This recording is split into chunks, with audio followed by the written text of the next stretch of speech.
All right, so bell ringer for today, explain the creation of the Frank kingdom. Who were important leaders of the Franks and describe their contributions and achievements.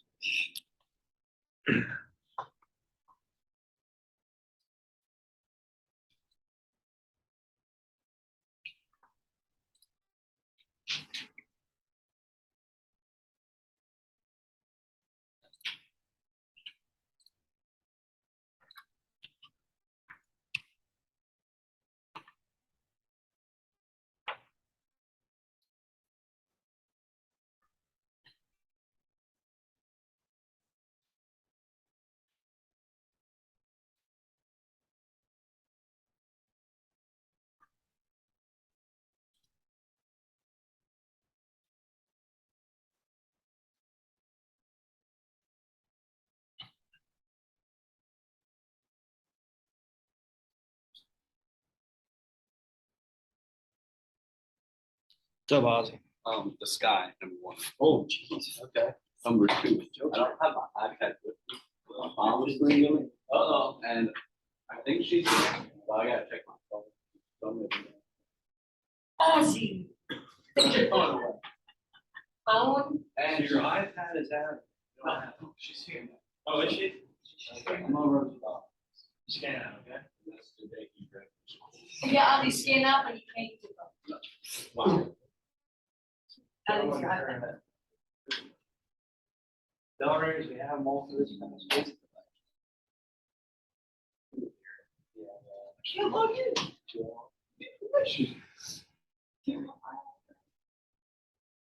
Aaron?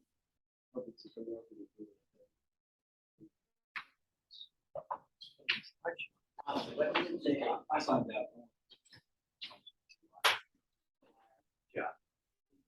Bell ringers? It's-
Good.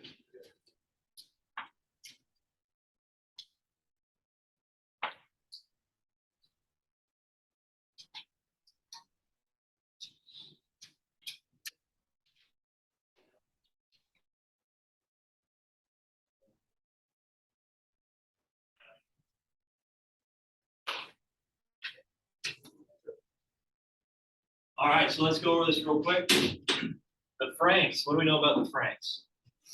What do we know about the Franks? Chris, go ahead. They had a big influence in like making the legal system Good. and expanding taxes. Yeah, good job. As the first king of all the Franks, Clovis, he took on Catholicism and claimed that all of his conquests were Awesome, good job, good job. So Clovis, he's known for doing what? What did he do? What did he do? Go ahead, Paul. The unified. Yeah, what we know as modern day France, right? Okay, good. So after the Roman Empire fell, right, what is everybody trying to seek? Protection, right? They're trying to seek protection and safety. And with that comes the age of castle building. With that comes this new age here, this Carolingian Dynasty that's going to be emerging, the Frank Kingdom. Right? So at one point, there's hundreds of kingdoms spread out all throughout Central Europe after Rome fell. Right? And Clovis united pretty much all of them here in what we know as modern day France into one kingdom. Okay, and he did so. How did he do it? How did he do it? You mentioned a little bit. That was one reason how he did it, or one way. Batista? Use religion. Okay, yep, he used religion to try to unite all these kingdoms together. So bringing some sort of commonality amongst them all. Right, good. And what else? What else? What are people in fear of? Go ahead, Well, Paul. the church supports them. All right, so the church supports him? I'd imagine if they did it, they'd be like, Yeah, good job. So utilizing religion to its, to its highest to bring all these kingdoms together. Good job. What else? Strong military. Good job. So if you have power, you have military. Sorry, if you have power, you have the church. Chances are you can do whatever you please, especially here in the time of the early Middle Ages. And Clovis is the first person, really this first king, to unite all these kingdoms under one. Right? And let's face it, if you are uniting all these kingdoms together, are you going to be stronger? Yeah, you're going to be stronger. So you can fend off any type of advancements or movements, let's say from Vikings, from barbarian groups, from Vandals, from a lot of these Muslim groups moving up into Southern Europe. All right, good. So Clovis is famous for uniting the Frank kingdom, bringing hundreds of these kingdoms together. And remember it's for protection. Okay, that's the whole goal. That's the whole ideology. Right? And he accepts Catholicism as the established religion. So they're working hand in hand with the church. Right? If you're the church, you're pretty happy with it. Now you got the strong kingdom backing your reign, right? Backing your religion. All right, good, good. So who else did we talk about yesterday? Who else was there that we mentioned? Go ahead, Paul. Charlemagne. All right, Charlemagne, we'll mention him towards the end because we can talk about him towards the end of class. What about before Charlemagne? We'll come back to you about that, Paul. Go ahead, Aaron. Pepin the Short, okay, good job. Why was he so famous? What did he do? Yeah, the Pope crowned him, right? So again, religion is really focused with the Frank Kingdom. And also he is building up a little bit more when it comes to this social and this police force around the Frank Kingdom. Right? He's expanding the borders. He's utilizing his power that was built under Clovis to expand the Frank Kingdom. So now here they're moving into modern day Germany. What we're talking about. They're moving into modern day Germany, expanding the kingdom under Pepin the Short, and he's really fortifying these borders. Right? So building even more protection from these attacks and establishing a strong kingdom. All right, good. Who else do we talk about? Who else do we talk about? Or Charlemagne. Why? Go ahead. Charles. Yeah, good job. Charles the Hammer Martel. Good. And why did he get the nickname the Hammer? How did he get the nickname? Paul? Oh, because he stopped them. Good, good job. So again, working hand in hand with the Catholic Church here, right? So here's an opposition to Catholicism moving into what we know as Southern Europe and Spain. Right? So as these Muslim groups are marching up into challenging the Frank Kingdom, right, obviously the Church needs someone to fight these battles. Right? They need to try to preserve Catholicism, Christianity, and that's exactly how Charles Martel gets the nickname the Hammer. He squashes this movement. He pushes the Muslim groups out of Europe. And he solidifies even more the Frank Kingdom in Central Europe. All right, good, good, good. So that's really his claim to fame. That's how he got the nickname the Hammer. He's stopping these rival religious factors, groups coming into Europe. So in all reality, that kingdom, what I showed you yesterday, the Frank Kingdom, there's only one established religion. That's exactly what the Pope wants, obviously. All right, good. And then finally we have Charlemagne, right? Why is Charlemagne so important? Why is he so famous? Go ahead, Paul. Because he was the first holy Roman. Yeah, good job. The first Holy Roman Emperor, right? He had such a strong, established kingdom.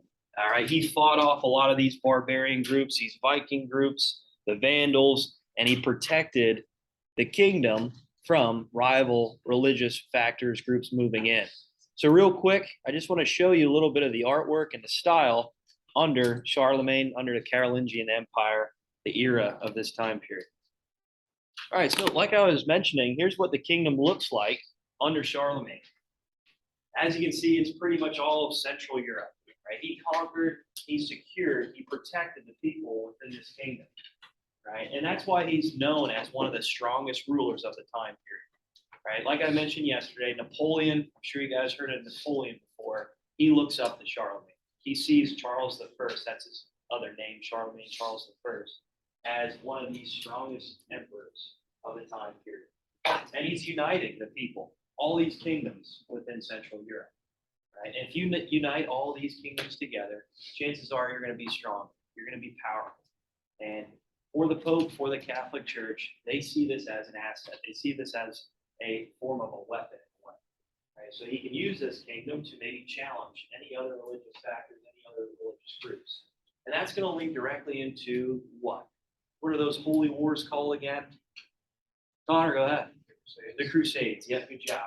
So once you have protection, once you have safety, right? Once you solidify this area here, especially in Central Europe, what the Franks did, then you can maybe advance, right? Maybe then you can invade into other areas. That's exactly what the Crusades were all about. Once the Pope realized that they had a strong kingdom behind them, well, they can unleash that kingdom on any outside forces. All right, so real quick, I just want to talk about kind of the fall of Charles I. And the reason for it is because he had some greedy kids. Right? These kids, they wanted to try to seek his power, seek his Holy Roman Emperor status, and it just caused the divide of the kingdom. So like I mentioned, Charlemagne becomes the Holy Roman Emperor, the first one. And that's very significant, obviously. And the reason for it is because he had the power to back the church. He had all the power in the world. And he united that large kingdom. And the first time, really, at the end of ever since the Roman Empire. All right, so real quick, what can you notice? What can you note? What can you conclude about these pictures here?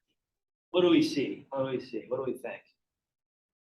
Go ahead, Chris. Well, yeah, it's very wealthy, right? And you can tell by the jewels, you can tell by the gold utilized, even on the shields of these, let's say, soldiers, these knights, right? Who throws gold on a shield, on a weapon like that? I guess someone that's really rich, especially when you know it's probably going to get destroyed, it's probably going to get battered around. But in any case, it shows that there is some sort of uniformity here. It shows that there's wealth, there's riches. And that's what Charlemagne brought to the Frank kingdom as he was expanding. What else do you see? What else do you see? Caroline, go ahead. The shields here reminded me of what like everyone thinks as a shields have like the pointy bottoms and the round tops. Yeah, good job, good job. So it has a sense of style, right? And if you're going to war, okay, and you look good, you feel good, you're probably going to battle well, right? You guys ever hear that? Look good, feel good, play good? No? Okay, all right, okay. So that's exactly what Charlemagne was trying to do here with that look, with that, gold-plated shields. Wyatt, what are you doing? Hold on to it for now, okay? All right, Parker?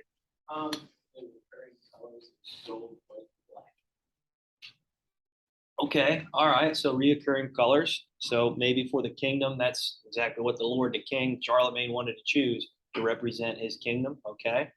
Paul? Appears if you have a form of money. Awesome. Not trading for like other trades. Awesome, good job. A form of currency, right? And why is that so important? Why is it important to have currency, specifically in this time period? What does that say about this kingdom? Paul, go ahead. They're advanced. They're advanced, right? They're becoming a more sophisticated kingdom, right? They're no longer just going and conquering other lands, conquering other people for these types of materials. They can trade with other groups, right? They can trade for resources, let's say shiny gold objects, for coins, currency, money. Chris? There's a cross on both the shields and on the crown thing. Awesome. Good job. Good job. And why is that so significant? Because they were kind of under the dominion of the Holy Roman Empire. Yeah, good job. So everything that they do is in the action of the church, right? Everything they do is representing the values of Christianity. Good. Is everybody good with that? All right. So we just pulled a lot out of just seeing those pictures, and that's exactly what I was looking for. All right, good. Moving on here. Like I mentioned, when Charlemagne, poor Charlemagne, I mean, obviously it had to come to an end for him sooner or later. And once he died, well, his kingdom got divvied up. And the reason for it is because his kids, his children, well, they were looking to claim the rightful heir, the rightful power of the Frank kingdom. And in doing so, it divided up the kingdom. It pushed them into different directions and caused a lot of hostility. And eventually, this will lead to the really fall of the Carolingian age. So at one time, we had so much power in the middle of Europe, so much prosperity under Charlemagne. And that all comes to an end because of some bitter children that are just bloodthirsty, that are looking for the crown. So unfortunately, the kingdom gets divided up amongst his kids, his children, and that really brings an end to the Carolingian age. Right? Still, they are focused with the Catholic Church. So yeah, religion is a common focus amongst these kingdoms. But at the same time, are they able to protect themselves from other outside forces as easy? No, they're divided. They're not near as strong as they're divided. So this is going to cause a lot of issues when it comes to Viking raids. You guys ever hear of the Vikings before? Yeah? Okay. Well, I attached a video to the video lesson. You guys can check it out on your own. I'm running kind of low on time here, so I won't be able to show it. But the Vikings, one thing to note about them is, yeah, you think of Norse mythology. You think of Thor. You think of Odin, right? Yeah, Marvel really brought the aspects of Norse mythology out. But with Norse mythology, these Viking raiders, their whole goal is to trade. Their whole goal is to look to obviously occupy even more wealth and to colonize, to trade, to settle, and to kind of continue their culture throughout the world. So they are looking to Iceland, Iceland and Greenland. Right? I'm sure you guys heard of those landings there in Iceland and Greenland. And even there is some, leftover currency, different types of ruins in North America, and what we know is modern day Canada. So yeah, they even travel across the Atlantic during these time periods before Christopher Columbus. So I think that's interesting to know about the Vikings, right? Yeah, they weren't. Yeah, they still pillaged. They still took down a lot of these, tried to take down a lot of these empires like the Frank Kingdom. But their whole goal is to try to settle, to try to move place to place and trade. Okay, so yeah, these Viking raids put a curtain on the Frank Kingdom after it was divided after the Carolingian age. But their whole goal, again, is kind of trade and move, colonize to place. What's up, Caroline? Slaughtering like hundreds of Native Americans when they got here to America. Yeah, how about it? How about Good it? job. Yeah, there's actually proof that they traded with these Native Americans rather than just going in and murdering them and killing them, like we see with the Spanish conquistadors, which we'll talk about. The bloodthirsty ones do better than Christopher Columbus. Yeah, how about it? How about it? I think they just get a bad status. I think they get a bad role, a bad rap. All right, so real quick, here are some looks of the ages. So with the Anglo-Saxon era, this is before the Carolingian age. And then after the Carolingian age, we see works of art, architecture like this. It's more of a Gothic design. So you see very tall, obviously towers. Okay, this would be a cathedral here. So cathedral's like your place of worship, like your church. Again, heavily focused around religion.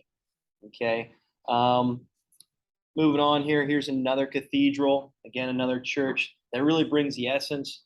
Okay, it almost looks like a castle in a way for how large it is.